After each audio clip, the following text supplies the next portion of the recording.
தேவன் இல்லை என்று மதிக்கெட்டவன் தன் இருதயத்தில் சொல்லிக் கொள்ளுகிறான். அவர்கள் தங்களை கெடுத்து அருவருப்பான கிரியைகளை செய்து வருகிறார்கள். நன்மை செய்கிறவன் ஒருவனும் இல்லை.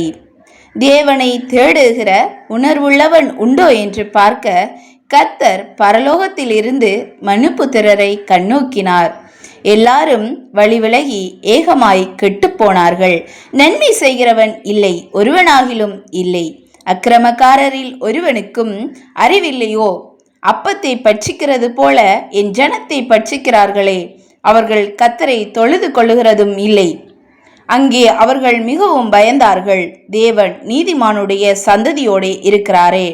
சிறுமைப்பட்டவனுக்கு கர்த்தர் அடைக்கலமாய் இருக்கிறார் என்று சொல்லி நீங்கள் அவனுடைய ஆலோசனையை அலட்சியம் பண்ணினீர்கள். சியோனிலிருந்து இஸ்ரவேலுக்கு இரட்சிப்பு வருவதாக. கர்த்தர் தம்முடைய ஜனத்தின் சிறையிருப்பை திருப்பும் போது யாக்கோவுக்கு களிப்பும் இஸ்ரவேலுக்கு மகிழ்ச்சியும் உண்டாகும். ஆமேன். அல்லேலூயா.